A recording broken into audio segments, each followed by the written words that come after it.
जय हिंद दोस्तों, स्वागत है आपका चैनल पे सबसे बड़ी खबर के साथ एक बार फिर से सामने मौजूद, जहां पर चलेंगे सबसे पहले बड़ी अपडेट में आपको बताएंगे इंडिया गठबंधन के लिए क्या होने वाला है। एक और बड़ा ऐलान बताएंगे, राहुल गांधी से मुलाकात करने के लिए शरद पवार मल्लिकार्जुन खड़गे के साथ पहुंचे हैं, बताएंगे इसके बारे में पूरी अपडेट दोस्तों। वहीं पर अजीत पवार ने दिखाए हैं फर्जी दस्तावेज ताकि पार्टी को हथियाया जाए, इस तरीके के लगे हैं आरोप। साथ साथ दोस्तों इंडिया गठबंधन ने एक और राज्य में दिखाया है अपना जलवा, बताएंगे आपको। राहुल गांधी ने 1 महीने पहले की थी यात्रा, उस राज्य के अंदर कांग्रेस पार्टी और इंडिया गठबंधन को बड़ी जीत मिल रही है दोस्तों। इसी के साथ में मध्य प्रदेश के अंदर कांग्रेस कार्यकर्ताओं ने 11 लाख से ज्यादा फर्जी वोट हटवाए हैं। इलेक्शन कमीशन ऑफ इंडिया को कांग्रेस पार्टी के दबाव में कार्रवाई करनी पड़ी है, इसके बारे में और भी जानकारी आप तक पहुंचाएंगे दोस्तों। साथ साथ राजस्थान के अंदर अशोक गहलोत और सचिन पायलट के बीच में आपसी विवाद खड़ा करने की कुछ मीडिया वाले कर रहे हैं कोशिश, बताएंगे आपको कैसे मुख्यमंत्री अशोक गहलोत के बयान को तोड़ मरोड़ कर पेश किया जा रहा है दोस्तों। इसी के साथ में इंडिया गठबंधन बीजेपी के लिए है बड़ी चुनौती, बीजेपी के केंद्रीय मंत्री ने इस बात को खुले तौर पर माना है। साथ साथ बिहार के जातिगत सर्वे पर रोक लगाने से सुप्रीम कोर्ट ने इंकार कर दिया। वहीं दोस्तों राजस्थान के अंदर जेपी नड्डा पर केस कराने के लिए पहुंचे कांग्रेस पार्टी के वरिष्ठ नेता, हाईकोर्ट के अंदर अपील की गई है। साथ साथ उत्तर प्रदेश के लखनऊ के अंदर बीजेपी का युवा नेता बड़ा नेता बनने के लिए पहुंचा था, गरीब की झोपड़ी खाली कराने के लिए, जहां पर जोरदार तरीके से पीटा गया है बीजेपी का नेता, बताएंगे इसके बारे में पूरी अपडेट दोस्तों। एक एक करके चलेंगे सभी बड़ी खबरों की तरफ, लेकिन उससे पहले अगर आप भी मानते हैं कि इंडिया गठबंधन बनने के बाद 5 राज्यों के विधानसभा चुनाव के अंदर इंडिया गठबंधन के पक्ष में परिवर्तन होने जा रहा है, तो इस वीडियो को लाइक करके लाल बटन दबाकर चैनल को सब्सक्राइब करके बेल आइकन दबाकर कमेंट बॉक्स में जय हिंद जय भारत जरूर लिखेगा दोस्तों। चलते हैं सबसे पहले और बड़ी अपडेट की तरफ, जहां पर इंडिया गठबंधन के 2 अहम घटक दल जिसमें एनसीपी और कांग्रेस पार्टी है, विपक्षी दलों के गठबंधन इंडिया गठबंधन के योजना पर चर्चा करने के लिए एनसीपी के प्रमुख शरद पवार ने कांग्रेस पार्टी के 2 वरिष्ठ नेता राहुल गांधी और मल्लिकार्जुन खड़गे से मुलाकात की है। इस मुलाकात के बाद कांग्रेस पार्टी के अध्यक्ष खड़गे ने अपने ट्विटर हैंडल से कुछ तस्वीरें शेयर करते हुए लिखा कि देश की जनता की आवाज और बुलंद करने के लिए राहुल गांधी जी के साथ एनसीपी के अध्यक्ष शरद पवार जी से मैंने भेंट की है, हम हर चुनौती के लिए तैयार है, जुड़ेगा भारत जीतेगा भारत। साथ साथ दोस्तों मल्लिकार्जुन खड़गे ने आखिरी बार मल्लिकार्जुन खड़गे और राहुल गांधी से मुलाकात इंडिया गठबंधन की तीसरी बैठक से पहले की थी। सूत्रों के मुताबिक जल्दी विपक्षी गठबंधन की ओर से एक और बैठक की संभावनाएं हैं। शुक्रवार को तीनों नेताओं के बीच में हुई बातचीत के बाद जो जानकारी दी गई है उसके अनुसार बताया जा रहा है कि इंडिया गठबंधन की कई सारी पॉलिटिकल पार्टी का मानना है कि अगली बैठक पश्चिम बंगाल के अंदर होनी चाहिए। ये मुलाकात ऐसे समय में हुई है जब महाराष्ट्र में विपक्षी गठबंधन महाविकास अघाड़ी गठबंधन 2024 के लोकसभा चुनाव में सीट बंटवारे को लेकर लगातार चर्चा कर रही है। 9 सदस्यीय समन्वय समिति का गठन भी हो चुका है। इसमें प्रत्येक घटक दल यानी शिवसेना, यूबीटी, एनसीपी, शरद पवार की पार्टी और कांग्रेस पार्टी के नेता समन्वय बैठक के सदस्य हैं और जल्द इसकी घोषणा भी हो सकती है कि कौन सी सीट पर कौन उम्मीदवार चुनावी मैदान में उतरेगा। महाराष्ट्र के 48 सीटों पर महाविकास अघाड़ी गठबंधन जबरदस्त दावेदारी देने जा रहा है दोस्तों। साथ साथ राष्ट्रवादी कांग्रेस पार्टी पर दावा करते हुए शरद पवार और अजीत पवार गुट अपना अपना पक्ष रख रहे हैं और ऐसे में शरद पवार के वकील अभिषेक मनु सिंघवी ने इलेक्शन कमीशन में सुनवाई के बाद अजीत पवार गुट को लेकर दावा किया है कि वो लोग झूठ बोल रहे हैं, उन्होंने गलत दस्तावेज पेश किया है ताकि पार्टी पर कब्जा किया जाए। ऐसे भी लोगों का दस्तावेज दिया है जिनकी मौत हो चुकी है और कई सारे ऐसे लोग भी हैं जिन्होंने दावा किया है कि उनसे सिग्नेचर नहीं करवाया गया, उनके फर्जी सिग्नेचर करवाए गए हैं ताकि अजीत पवार गुट शरद पवार की एनसीपी को छीन पाए। चुनाव आयोग में इस पूरे मामले पर सबूत भी सौंपे गए हैं, देखते हैं क्या कुछ निकलकर सामने आता है दोस्तों। साथ साथ इंडिया गठबंधन दक्षिण से लेकर उत्तर, पश्चिम से लेकर पूर्व हर जगह अपना दबदबा दिखा रही है दोस्तों। इंडिया गठबंधन को बड़ी सफलता मिलने जा रही है। आपको बता दें कि लद्दाख के अंदर करगिल हिल काउंसिल के इलेक्शन हुए हैं जिसमें कांग्रेस पार्टी को 9 से 11 सीटें मिलती दिखाई दे रही है, जबकि एनसीपी को 10 से 12 सीटें, बीजेपी को मात्र 1 से 3 सीटें मिल रही है, जबकि आईएनडी पार्टी को 3 से 5 सीटें मिल रही है। इंडिया गठबंधन लद्दाख करगिल के काउंसिल इलेक्शन को जीतने जा रहा है। राहुल गांधी ने करगिल और लद्दाख का दौरा 1 महीने पहले किया था, इसके बाद इस तरीके के नतीजे सामने आ रहे हैं दोस्तों। आपको बता दें कि एग्जिट पोल का नतीजा देते हुए गुलिस्तान एग्जिट पोल ने ये बातें कही है जो पूरी तरीके से सच साबित होता नजर आएगा। आपको बता दें कि इंडिया गठबंधन की 2 पॉलिटिकल पार्टी कांग्रेस पार्टी और एनसीपी इस क्षेत्र के अंदर अपना मेयर देने वाली है दोस्तों, जिसके कारण कहा जा सकता है कि लद्दाख की करगिल हिल काउंसिल कांग्रेस पार्टी के खाते में गई है, इंडिया गठबंधन के खाते में गई है। और क्योंकि लद्दाख यूनियन टेरिटरी है यानी केंद्र शासित प्रदेश है, तो यहाँ पर राज्य सरकार के तौर पर हिल काउंसिल को ही जाना जाता है, तो एक राज्य के चुनाव के तौर पर इसे देखा जा सकता है। आप लोग की जो भी राय हो लिखकर जरूर बताएगा। साथ साथ कांग्रेस पार्टी के नेताओं ने मध्य प्रदेश के अंदर एक बड़ा कार्यक्रम लॉन्च किया था जिसके माध्यम से 11 लाख से ज्यादा फर्जी मतदाताओं के नाम हटाए गए। मध्य प्रदेश की 230 असेंबली सीट में कांग्रेस पार्टी ने फुल फ्लैज कैंपेन चलाया था जिसके माध्यम से ये बड़ी कार्रवाई करवाई गई है दोस्तों। कर्नाटका के अंदर भी कांग्रेस पार्टी ने लगभग 8 लाख फर्जी वोटों को हटवाया था। तेलंगाना के अंदर भी अब तक 3275 फर्जी वोटों को हटवाया जा चुका है हर एक असेंबली सीट पर, यानी कांग्रेस पार्टी जहां पर विपक्ष में है एक फुल फ्लेज कैंपेन लॉन्च कर कर रही है ताकि ये सुनिश्चित किया जाए कि इलेक्शन फ्री एंड फेयर हो। हालांकि सवाल ये खड़ा होता है कि कौन लोग हैं जो इस तरीके का नेक्सस बनाकर काम कर रहे हैं। इलेक्शन कमीशन ऑफ इंडिया को इस तरीके के सारे नेक्सस को खत्म करना चाहिए। क्या कांग्रेस पार्टी के बिना अपील के इस नेक्सस को खत्म नहीं किया जा सकता? क्या इलेक्शन कमीशन ऑफ इंडिया की ओर से खुद पहले ही आगे बढ़कर कार्रवाई नहीं करनी चाहिए थी? ये बड़ा सवाल है दोस्तों। साथ साथ न्यूज 24 ने दावा किया है कि अशोक गहलोत ने यह टिप्पणी की है कि सचिन पायलट अब खुद हाई कमान हो गए हैं, हाई कमान खुद टिकट बांटते हैं, मैं उन्हें क्या बोल सकता हूं। यानी अशोक गहलोत के बयान से यह दिखाने की कोशिश की जा रही है कि वो सचिन पायलट को टॉन्ट कर रहे हैं, उन पर निशाना साध रहे हैं। हालांकि जब पूरे वीडियो को लोगों ने देखा तो ललन टॉप अड्डा पर जो वीडियो है उसमें साफ तौर पर कहा जा रहा है, अशोक गहलोत कहते हैं कि सचिन पायलट अब CWC के मेंबर है और उनके पास पूरे अधिकार है इस बात पर निर्णय लेने का कि टिकट किसको मिलेगा। PCC के चीफ के साथ वो डिस्कस भी कर सकते हैं क्योंकि वो CWC के मेंबर हैं। यानी अशोक गहलोत ने यह बयान पॉजिटिव सेंस में दिया था, लेकिन न्यूज 24 की ओर से जो बयान कोट किया गया है वो पूरी तरीके से आउट ऑफ कॉन्टेक्स्ट यानी संदर्भ से बाहर कोट करने की कोशिश की गई है। और आप लोग जानते हैं कि इस तरीके के बयानों को कोट कर कहीं ना कहीं राजस्थान कांग्रेस पार्टी में फूट डालने की कोशिश की जा रही है। आप लोग की जो भी राय हो लिखकर जुटाएगा। साथ साथ मोदी सरकार के केंद्रीय मंत्री ने कहा कि मैं इंडिया गठबंधन को एक चुनौती मानता हूं, बीजेपी और एनडीए किसी भी चुनाव को हल्के में नहीं लेते हैं। यानी केंद्रीय मंत्री धर्मेंद्र प्रधान का यह मानना है कि इंडिया गठबंधन एक बड़ी चुनौती है। बीजेपी के उन नेताओं को इस बयान पर ध्यान देना चाहिए जो लोग इंडिया गठबंधन को बिना चुनौती माने हुए बड़ी बड़ी बातें कर रहे हैं। साथ साथ बिहार में जातिगत जनगणना कराए जाने का विरोध कई सारे लोग करते दिखाई दे रहे हैं दोस्तों। और यही बड़ा कारण है कि सुप्रीम कोर्ट के अंदर बिहार सरकार को जातीय जनगणना पर रोक लगाने के लिए कहने के लिए याचिका दाखिल की गई थी, लेकिन बिहार सरकार के जातीय जनगणना सर्वे के डेटा जारी किए जाने पर कोई रोक सुप्रीम कोर्ट नहीं लगाने जा रहा है। कोर्ट ने हालांकि इस मामले पर बिहार सरकार से कुछ सवाल पूछे हैं जिसका जवाब बिहार सरकार को देना है। साथ साथ दोस्तों India TV opinion poll 2024 Lok Sabha चुनाव को लेकर दावा किया गया है कि महाराष्ट्र के अंदर 48 में से 22 सीटें बीजेपी को मिल सकती है, जबकि 9 सीटें कांग्रेस पार्टी को, शिवसेना उद्धव ठाकरे गुट को 8 सीटें, शिंदे गुट को 4 सीटें, एनसीपी शरद पवार गुट को 3 सीटें, अजीत पवार को 2 सीटें मिल सकती है। यानी एनडीए गठबंधन को 28 सीटें और इंडिया गठबंधन को 20 सीटें मिल सकती है। यानी पिछली बार के चुनाव के मुकाबले इस बार एनडीए गठबंधन को नुकसान बताया जा रहा है। आप लोग की जो भी राय हो लिखकर जो बताएगा। साथ साथ तेलंगाना के होम मिनिस्टर मोहम्मद अली का एक वीडियो वायरल हो रहा है जिसमें वो अपने बॉडीगार्ड और सिक्योरिटी के ऑफिसर को चाटा मारते दिखाई दे रहे हैं। इसकी जमकर आलोचना हो रही है दोस्तों। साथ साथ प्रतापगढ़ क्षेत्र के अंदर उत्तर प्रदेश में अखिलेश यादव ने पूरी ताकत झोंक रखी है। अपने पार्टी के प्रशिक्षण शिविर में वो खुद मौजूद रहे। इस दौरान उन्होंने पार्टी कार्यकर्ताओं से गांव-गांव जाकर हर क्षेत्र में जाकर जनता से सीधे कांटेक्ट करने के लिए कहा है। आपको बता दें कि अखिलेश यादव की पार्टी समाजवादी पार्टी ने प्रतापगढ़ की सीट 2004 में जीती जब राजा भैया के परिवार के व्यक्ति ने चुनाव लड़ा था। और अब प्रतापगढ़ की सीट पर समाजवादी पार्टी एक मजबूत कैंडिडेट के साथ सामने आना चाहती है और नामों को लेकर चर्चाएं भी चल रही है। साथ साथ छत्तीसगढ़ के मुख्यमंत्री भूपेश बघेल बोले, कहा भाजपा सरकार आलोचना नहीं सुन पा रही है, एनडीए विपक्ष को दबाने की कोशिश कर रहा है, देश तानाशाही की ओर बढ़ रहा है, कभी न कभी अति का अंत जरूर होता है। साथ उत्तर प्रदेश के अंदर बड़े मुस्लिम नेता के तौर पर जाने जाने वाले इमरान मसूद आज कांग्रेस पार्टी ज्वाइन कर सकते हैं। कांग्रेस पार्टी ज्वाइन करने से पहले उन्होंने बहन जी यानी मायावती से कहा है कि उनको इंडिया गठबंधन में आना चाहिए, इसका हिस्सा बनना चाहिए। अखिलेश यादव पर आरोप लगाते उन्होंने कहा कि अखिलेश यादव ने मुझसे किया वादा पूरा नहीं किया। आप लोग की इस पर जो भी राय हो दोस्तों लिखकर जरूर आएगा। साथ साथ भोपाल में आचार संहिता लागू होने से पहले बैनर पोस्टर हटाए जाने का कार्यक्रम शुरू हो चुका है दोस्तों। सरकारी बैनर और होर्डिंग्स उतारे जा रहे हैं। आप लोग की इस पर जो भी राय हो लिखकर जरूर आएगा। साथ साथ दिल्ली के अंदर बीजेपी को भारी नुकसान हो सकता है, इसके पीछे कोर्ट का ऑब्जर्वेशन भी बड़ा कारण है। आपको बता दें कि दिल्ली एक्साइज पॉलिसी में बीते दिन सुप्रीम कोर्ट ने सुनवाई के दौरान जो बातें कही है उससे भारतीय जनता पार्टी के दावे की पोल खुल रही है। जस्टिस खन्ना का कहना है कि सिसोदिया केस में ईडी और सीबीआई को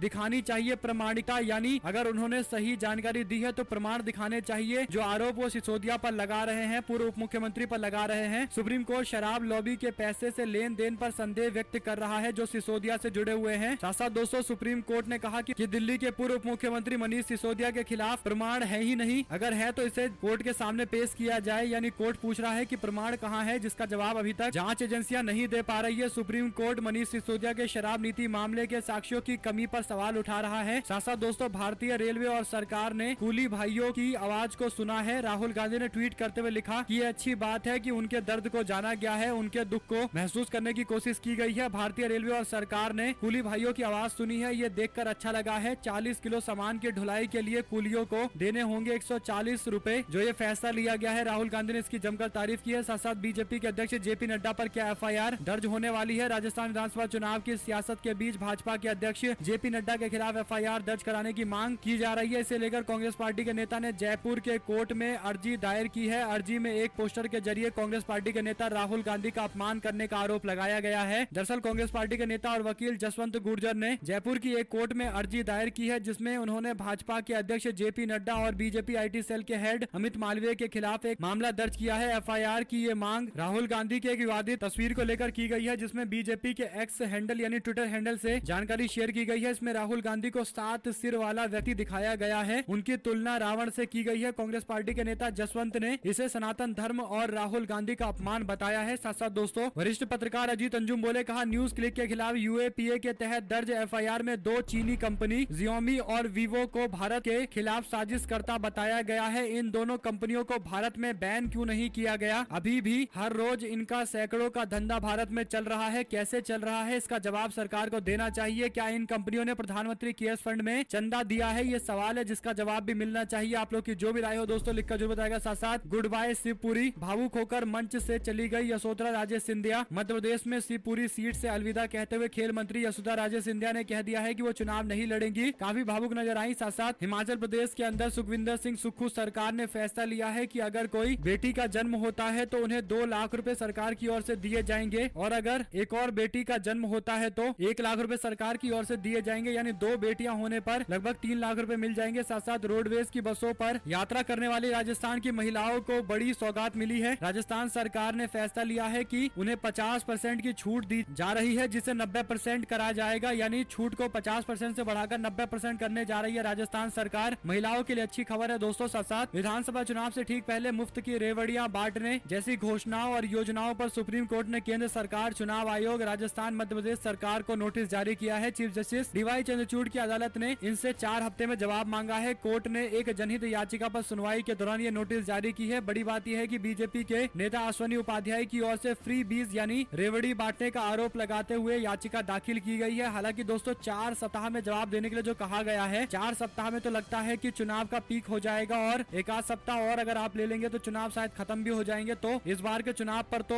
कोर्ट के फैसले का कुछ फर्क पड़ेगा नहीं, केवल खाना पूर्ति के लिए ये नोटिस नजर आ रहा है। साथ साथ बीआरएस पार्टी ने 119 कैंडिडेट का ऐलान कर दिया, लेकिन ये ऐलान नहीं किया कि वो जनता के लिए क्या करेंगे। लेकिन कांग्रेस पार्टी ने अपने कैंडिडेटों का ऐलान तो नहीं किया है, उम्मीदवारों का ऐलान नहीं किया, लेकिन ये बात बता दी है कि कांग्रेस पार्टी की सरकार बनेगी तो जनता के लिए क्या किया जाएगा, जनहित के कौन से कार्य किए जाएंगे। यही कांग्रेस पार्टी और बीआरएस पार्टी के बीच का अंतर है, मानसिकता का अंतर है। तेलंगाना कांग्रेस पार्टी प्रदेश के चीफ रेवंत रेड्डी ने यह टिप्पणी की है दोस्तों। साथ साथ बीजेपी के पोस्टर में राहुल गांधी का गलत चित्रण किए जाने और राहुल गांधी को रावण के तौर पर दिखाने पर प्रियंका गांधी जोरदार तरीके से भड़की और कहने लगी कि नरेंद्र मोदी जी और जेपी नड्डा जी, आप राजनीति में बहस मुबासे को गिरावट की कौन सी मंजिल तक ले जाना चाहते हैं? आपके पार्टी के आधिकारिक ट्विटर हैंडल से जो हिंसक और उकसाऊ ट्वीट किए जा रहे हैं, क्या उसमें आपकी सहमति है? ज्यादा समय नहीं बीता है, आपने सुचिता की कसम खाई थी क्या? वादों की तरह आप अपने कस्में भी भूल गए हैं। इससे पहले कांग्रेस पार्टी ने ट्विटर पर प्रधानमंत्री मोदी की तस्वीर सबसे बड़ा झूठा शीर्षक के नाम से साझा की थी, जिस पर बीजेपी के लोग इतने ज्यादा भड़क गए कि 2 कदम आगे निकलकर राहुल गांधी को रावण बताने लगे हैं। हालांकि कांग्रेसी समर्थकों ने इसी भाषा में जवाब भी दिया है, लेकिन सवाल ये खड़ा होता है कि मेन सोशल मीडिया हैंडल से क्या इस तरीके के शब्दों को कहना और राजनीति में विद्वेष स्पष्ट तौर पर दिखाना क्या ये शोभा देता है? आप लोग की जो भी राय हो लिखकर जुटाएगा। साथ साथ इंडिया गठबंधन के नेता संजय सिंह की गिरफ्तारी को लेकर कांग्रेस पार्टी के महासचिव केसी वेणुगोपाल ने स्पष्ट कर दिया है कि आम आदमी पार्टी के सांसद संजय सिंह की गिरफ्तारी मामले में कांग्रेस पार्टी उनके साथ एकजुटता के साथ खड़ी है। वो इंडिया गठबंधन के नेता है और एकजुटता उनके पीछे हमारे सारे इंडिया गठबंधन के नेताओं का है। साथ साथ AIMIM के नेता मोहम्मद फरहान का दावा है कि कांग्रेस पार्टी के नेता राहुल गांधी ने जो एक छोटा सा कुत्ता एडॉप्ट किया है उसका नाम नूरी रखा गया है। इस नाम को लेकर आपत्ति जाहिर करते हुए AIMIM के नेता कहते हैं कि इससे इस तरीके के नाम रखकर कहीं न कहीं मुस्लिम बेटियों का अपमान किया गया है। राहुल गांधी से इस पूरे मामले पर माफी की मांग की गई है। कुल मिलाकर दोस्तों मोहम्मद फरहान जो AIMIM के नेता है उनकी ओर से की गई इस टिप्पणी पर आप लोग की जो भी राय हो लिखकर जरूर बताएगा। साथ साथ कानपुर के अंदर झोपड़ी हटवाने पहुंचे थे बीजेपी के नेता, दबंगई दिखा रहे थे तो महिला ने जोरदार तरीके से पीटा, कपड़े फाड़ दिए। वीडियो भी वायरल करा दिया गया है। भाजपा युवा मोर्चा के मंडल अध्यक्ष राजकिशोर साहू कुछ लोगों के हथे चढ़ गए। एक महिला की झोपड़ी हटवाने के लिए पहुंचे थे, जिसके बाद महिला और उनके परिवार के लोगों ने जोरदार तरीके से बीजेपी नेता की पिटाई की है। दोस्तों सोशल मीडिया पर वीडियो भी वायरल हुआ है। मामले पर FIR दर्ज करवाई गई है। बीजेपी नेता के खिलाफ छेड़खानी के आरोप भी थाने में दर्ज कराए गए हैं। साथ साथ कर्नाटका के अंदर कांग्रेस पार्टी की DK शिव कुमार ने बीजेपी को तगड़ा झटका देने की तैयारी कर रखी है। मिली जानकारी ये बता रही है कि बीजेपी के नेता रमप्पा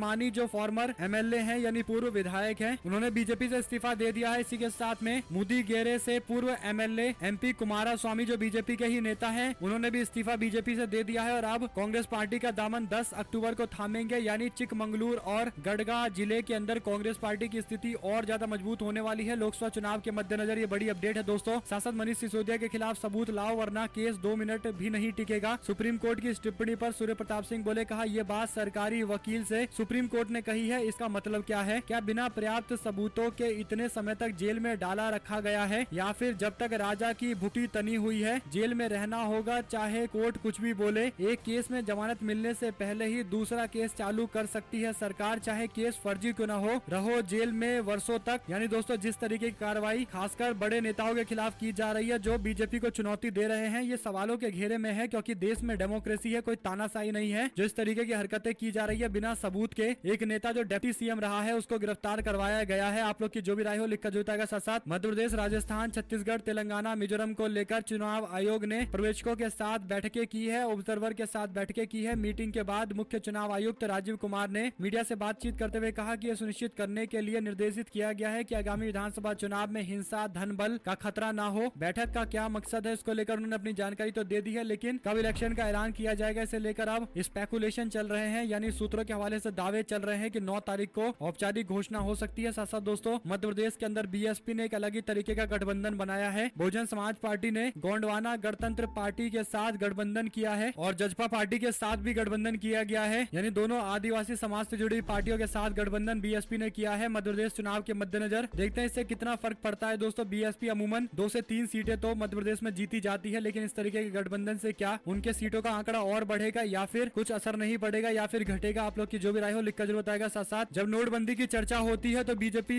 समर्थक कहते हैं कि प्रधानमंत्री मोदी ने नोटबंदी इसलिए किया था ताकि काला धन खत्म हो जाए, तो कुछ लोग इस बात से सेटिस्फाइड हो जाते हैं। लेकिन जब दूसरा सवाल पूछा जाता है कि काला धन खत्म करने के लिए अगर नोटबंदी लाई गई थी तो फिर 2000 का नोट क्यों जारी किया गया, तो इसका जवाब बीजेपी समर्थित कोई भी नेता या कार्यकर्ता नहीं दे पाता। और यही बड़ा कारण है कि बीजेपी ने 2024 के चुनाव से पहले 2000 रुपए के नोट वापस लेने का सरकारी फैसला लिया। इसके बाद एक बड़ी जानकारी सामने आई है दोस्तों, लगभग 12,000 करोड़ के 2000 के नोट अभी तक बैंक में वापस नहीं आए हैं। आरबीआई के गवर्नर शक्तिकांत दास ने यह जानकारी दी है। आज यानी 7 अक्टूबर तक 2000 के नोट वापस करने की अंतिम तारीख है। तो फिर सवाल ये खड़ा होता है कि 12,000 करोड़ रुपए 2000 के डिनोमिनेशन में कहां है? इसका जवाब आरबीआई को देना चाहिए, सरकार को देना चाहिए। क्या काले धन के रूप में 2000 के नोटों का इस्तेमाल 12,000 करोड़ के वैल्यू के तौर पर किया जा रहा है? आप लोग की जो भी राय हो दोस्तों लिखकर जो बताएगा। साथ साथ मालेगांव ब्लास्ट केस में बरी हुए राजेंद्र चौधरी के समर्थकों ने टिकट मांगा है। यानी इससे पहले भोपाल से बीजेपी ने प्रज्ञा ठाकुर को मैदान में उतारा, तो अब इसका आफ्टर इफेक्ट भी देखने को मिल रहा है। इंदौर के देपालपुर सीट पर भारतीय जनता पार्टी के पूर्व विधायक मनोज पटेल को पार्टी ने टिकट दिया है, लेकिन बीजेपी देपालपुर के कार्यकर्ता इस बात से खुश नहीं है। यहाँ पर जबरेश्वर सेना प्रमुख और मालेगांव ब्लास्ट में बरी हुए हिंदूवादी नेता राजेंद्र चौधरी के लिए कार्यकर्ताओं ने लॉबी करनी शुरू कर दिया। इस मामले में कार्यकर्ता लगातार भारतीय जनता पार्टी कार्यालय में प्रदर्शन कर रहे हैं। यानी दोस्तों जो बीजेपी ने शुरुआत की थी प्रज्ञा ठाकुर को टिकट देकर, अब उसका इफेक्ट भी देखने को मिल रहा है। बमबारी के मामले में बरी हुए व्यक्तियों को टिकट दिलवाने की मांग करवाई जा रही है। साथ साथ टाइम्स मैगजीन ने अगले जनरेशन के नेताओं के तौर पर कुछ नाम आगे रखे हैं, जिसमें ध्रुव राठी का नाम भी रखा गया है। ध्रुव राठी ने इस पर टिप्पणी करते हुए टाइम्स मैगजीन की ओर से छापे गए रिपोर्ट पर कृतज्ञता व्यक्त की है। साथ साथ जिस पोलिंग बूथ पर कांग्रेस पार्टी को एक भी वोट नहीं मिलेगा उस बूथ के अध्यक्ष को 51,000 रुपए का इनाम दूंगा, कैलाश विजयवर्गीय ने यह दावा किया है। आप लोग किस पर जो भी राय हो दोस्तों लिखकर जरूर बताएगा। साथ साथ कांग्रेस पार्टी के अध्यक्ष मल्लिकार्जुन खड़गे ने शुक्रवार को कहा कि गांव में लोग मनरेगा के तहत काम की तलाश में दर दर भटकने को मजबूर है, लेकिन प्रधानमंत्री मोदी कांग्रेस पार्टी की आलोचना करके चुनावी राज्य में अपनी कमियों को छुपा रहे हैं। कांग्रेस पार्टी के नेता ने कहा कि प्रधानमंत्री जितना चाहे कांग्रेस की आलोचना कर ले, लेकिन उन्हें गरीबों का अधिकार नहीं छीनना चाहिए। साथ साथ बीजेपी में शामिल होते ही चर्च से हटाए गए पादरी, छीनी गई जिम्मेदारियां, केरल का ये मामला है। मठम में सोमवार को बीजेपी में शामिल हुए इडुक्की जिले के अध्यक्ष के.एस. अजी की मौजूदगी में पार्टी की सदस्यता लेने वाले पादरी को